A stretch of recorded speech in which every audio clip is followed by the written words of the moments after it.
नमस्कार, स्वागत है आप सभी का प्रतिपक्ष संवाद पर। मैं हूं आपके साथ मेघना सचदेवा।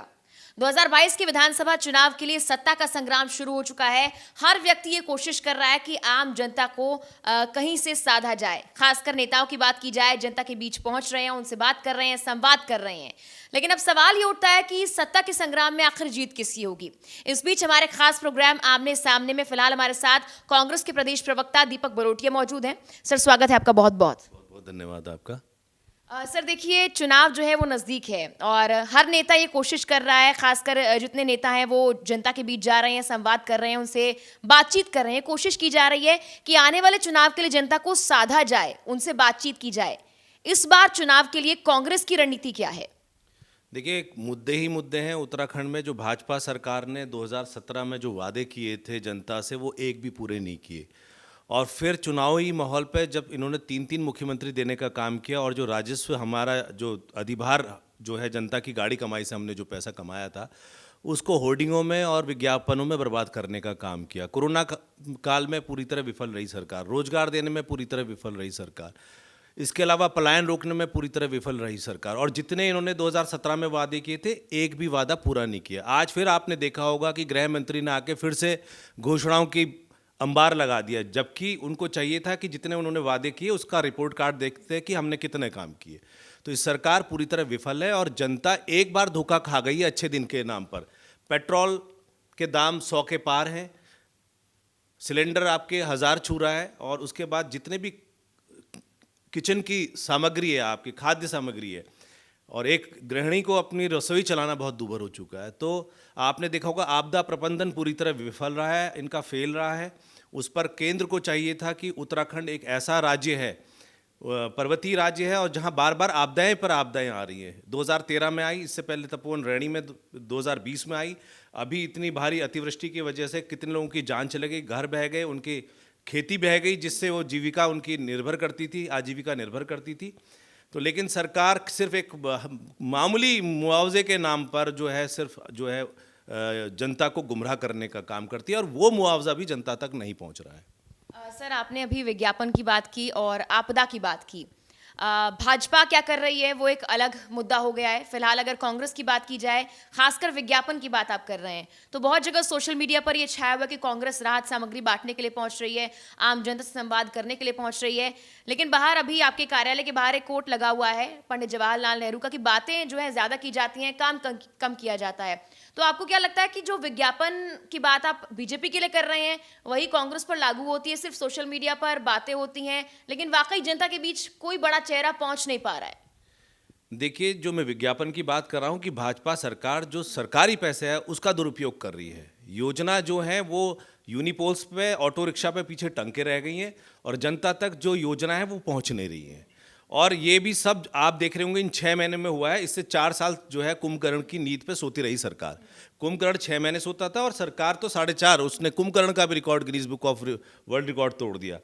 तो कांग्रेस जो है लोगों को गुमराह करके भाजपा जो सत्ता पर आई थी कि अच्छे दिन आएंगे, महंगाई दूर होगी, बेरोजगारी दूर होगी, ज़्यादा लोगों को रोजगार देंगे, लेकिन हर मोर्चे पे विफल रही है। एक बार जनता धोखा खा चुकी है, दोबारा जनता धोखा नहीं खाएगी। कांग्रेस विकास करने की सोच रखती है, चाहे आप आज़ादी से अभी तक आप लीजिए, जितना भी आप विकास आज हम देखते हैं वो कांग्रेस की देन है। इन्होंने सिर्फ और सिर्फ उसको बेचने का काम किया है निजी हाथों में। चाहे आप 3 किसान काले कानून की आप बात कर लें, चाहे आप एयरपोर्ट्स की बात कर लें, जितनी भी पब्लिक सेक्टर्स जो कांग्रेस ने इतने सालों में अर्जित किया था, इसको बेचने का काम इन्होंने भाजपा सरकार ने किया है।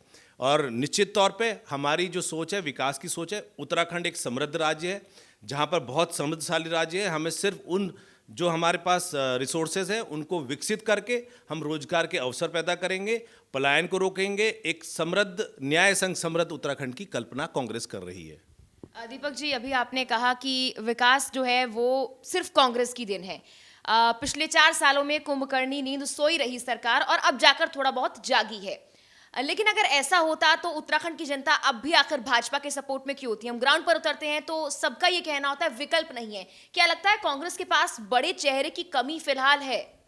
नहीं, बिल्कुल नहीं है। पूरा विकल्प है कांग्रेस के पास, और कांग्रेस की सरकार जो है विकास करने वाली सरकार है।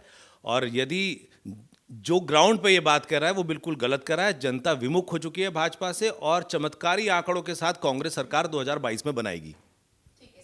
अभी आपदा में अवसर खोजने की बात बहुत ज़्यादा की जा रही है और ऐसे में आपदा जिस तरह से दोबारा से आई है उत्तराखंड में 18 अक्टूबर 19 अक्टूबर को जो हालात बने हैं, उसके बाद क्या लगता है फिर से भाजपा मौका खोजकर इस मुद्दे को भुनाकर आगे चुनाव में फायदा उठा सकती है? आम जनता के बीच में जा रही है, पुष्कर सिंह धामी पहुंच रहे हैं, आम जनता से बात कर रहे हैं, जबकि कांग्रेस को बढ़ चढ़कर आगे आना चाहिए। देखिए, कांग्रेस एक विपक्षी पार्टी होने के नाते जितने भी कारगुजारियां हैं भाजपा की सरकार की, नाकामियां हैं, चाहे आपदा प्रबंधन को लेके हो, वो क्षेत्रों में जाके उसको उजागर भी कर रही है और अपनी यथा संभव स्थिति के अनुसार मदद भी कर रही है। और जो एक विपक्ष की भूमिका होती है, भाजपा सरकार के मंत्री और गृह मंत्री जो आए आपदा के समय में, उन्होंने हवाई सर्वे करने के बाद कहा कि बहुत कम नुकसान हुआ है, क्योंकि जानकारी पहले हो चुकी थी। तो मेरा ये कहना है कि भाजपा के जो गृह मंत्री का आकलन था वो बहुत गलत था, क्योंकि उत्तराखंड की भौगोलिक स्थितियां और परिस्थितियों को वो नहीं समझते हैं। जो लोगों के खेत बह गए वो उनका आजीविका का साधन था और आज उनके ऊपर आजीविका का संकट खड़ा हो चुका है और इसके दूरगामी दुष्परिणाम देखने को मिलेंगे। जिसके घर में कमाऊ पिता था या भाई था, उसकी जान चले गई इस आपदा से और उसके परिवार को आने वाले वर्षों तक संघर्ष करना पड़ेगा। तो ये मात्र मुआवजे से काम नहीं चलेगा। सरकार के पास ठोस नीति और योजना होना चाहिए कि उस परिवार को कैसे सपोर्ट किया जाए और कैसे उसको उठा के आगे लेके आया जाए। दीपक जी, आने वाले चुनाव के लिए सबकी निगाहें बनी हुई हैं कि आखिर कांग्रेस किसको टिकट देने वाली है, हल्द्वानी में किसका पलड़ा भारी रहने वाला है। आपका नाम सामने आ रहा है, सुमित देश का नाम सामने आ रहा है, लेकिन बार बार एक बात सामने आती है कि कांग्रेस में कोई एकजुट नहीं रहता। भले ही दिखाने की बहुत कोशिश की जाए, लेकिन कहीं ना कहीं ये कयास लगाए जा रहे हैं कि अगर टिकट उधर चला गया तो यहाँ पर नाराजगी बढ़ जाएगी और यहाँ आया तो वहां नाराजगी बढ़ जाएगी। क्या वाकई ऐसा है? बिल्कुल गलत है। हम लोग कांग्रेस की विचारधारा के लोग हैं और जो भी जिम्मेदारी हमें कांग्रेस आला कमान देते हैं, हमारे माननीय प्रभारी श्री देवेंद्र यादव जी देते हैं, हमारे माननीय प्रदेश अध्यक्ष श्री गोदियाल जी देते हैं या हमारे कांग्रेस के वरिष्ठ नेता या कैबिनेट देती है, हम उसको बखूबी जमीन पे जाके करते हैं। जैसे आपने देखा होगा कोरोना काल पे माननीय राहुल गांधी जी का निर्देश था कि आप जाइए लोगों को मदद करिए, तो हम लोगों ने 3,500 से ऊपर, मैं व्यक्तिगत अपनी बात करता हूं तो ज़्यादा लोगों को हमने राहत सामग्री राशन हमने उपलब्ध कराया था उनको। और जितनों को अस्पताल पहुंचाने में मदद करना है, उनको ऑक्सीजन की व्यवस्था करनी है, क्या कई लोगों को ऑक्सीजन की कमी से जान चले गई, तो जितनी यथासंभव मदद हो सकती थी हमने आलाकमान के निर्देशानुसार वो उसको पूरा किया। आलाकमान के निर्देश की यहाँ पर बात हो रही है। अगर ये निर्देश सुमित देश के सपोर्ट में जाता है और आपको टिकट नहीं मिलता, जबकि आपका नाम ज़्यादा सामने आ रहा है, तो आप क्या मानेंगे? क्या सिंपैथी वोट के लिए वैसा किया जा रहा है या फिर आप उसी निर्देश के अनुसार काम करेंगे? देखिए, पहले तो मैं आपका बहुत बहुत धन्यवाद दूंगा कि आपने कहा कि आपका नाम ज़्यादा सामने आ रहा है। बहुत बहुत धन्यवाद। मैं पूरी तरह स्पष्ट तौर पर इस बात को साफ कर देना चाहता हूं कि जो भी निर्देश हमारी कांग्रेस पार्टी आलाकमान करेगा, चाहे वो किसी के भी नाम पर करे, क्योंकि हम दो ही नहीं मानते, हमारे अलावा भी और भी ऐसे काबिल प्रत्याशी हैं इस कांग्रेस के अंदर। महिलाएं हैं, जैसे प्रियंका जी ने बोला है कि महिला सशक्तिकरण की बात कही है, उनको आगे लाने की बात। जो भी पार्टी का नीति होगी, जिसको भी टिकट मिलेगा, मैं व्यक्तिगत तौर पे आपके इस चैनल के माध्यम से कह सकता हूं कि हम कांग्रेसी एक साथ है। मैं पूरी तरह आलाकमान के फैसले के साथ खड़ा रहूंगा। चलिए, तो बहुत अच्छी बात है कि आलाकमान के फैसले के साथ यहाँ पर दीपक जी बोल रहे हैं कि हम खड़े हैं। अभी आपने कहा कि प्रियंका गांधी ने महिलाओं के लिए बहुत कुछ सोचा है और जाहिर सी बात है उत्तर प्रदेश में, उत्तराखंड में, हर जगह महिलाओं को लेकर बहुत वादे कांग्रेस कर रही है। उत्तराखंड में इस बार चुनावी मुद्दा क्या खास महिलाओं के लिए होने वाला है? महिलाओं के लिए आपने क्या सोचा है चुनाव से पहले और चुनाव के बाद भी? देखिए, निश्चित तौर पर जब केंद्रीय हमारी राजनीति में इस चीज़ को बड़ा महत्व दिया जा रहा है, क्योंकि उत्तराखंड का निर्माण भी एक जो है महिला की देन है। जो महिलाएं इस आंदोलन में आगे बढ़ चढ़कर जो उन्होंने भूमिका निभाई थी और उत्तराखंड राज्य का एक जो सपना था जो आज पूरा नहीं हो पा रहा है, और निश्चित तौर पे हम जो है देवतुल्य उत्तराखंड जो है मातृशक्ति का सम्मान करता है। मतलब अभी रणनीति नहीं बनाई कि महिलाओं के लिए क्या किया जाए? इस पर चल रहा है, इस पर कार्यक्रम चल रहा है और उत्तर प्रदेश में तो स्पष्ट हो चुका है और हो सकता है कि उत्तराखंड में भी महिलाओं को एक अच्छा उनकी भूमिका और भागीदारी सुनिश्चित की जाएगी। जो आपदाग्रस्त क्षेत्र हैं वहाँ पर अगर महिलाओं से हम लोग बात कर आए हैं, तो बहुत मुश्किल उनके लिए होती है। एक तो घर गृहस्थी संभालना, दूर दराज से पानी लाना, उसके बाद अगर आपदा आ जाती है तो वहां पर उनके लिए हालात और खराब हो गए हैं, और वहां तक तो शायद सरकार या कोई नुमाइंदा या कोई और जनप्रतिनिधि पहुंच नहीं पा रहा है। तो क्या उनके लिए कांग्रेस कुछ सोच रही है? बिल्कुल, एक बिजनेस मॉडल ऑफ उत्तराखंड की परिकल्पना हम करते हैं इस उत्तराखंड में, क्योंकि हमारा जो राज्य है बहुत संपदा से परिपूर्ण है। और इस राज्य में जैसे 250 से ऊपर जड़ी बूटी है, हमारे पास सुंदर सुंदर स्थल हैं जिनको पर्यटन के तौर पे विकसित किया जा सकता है।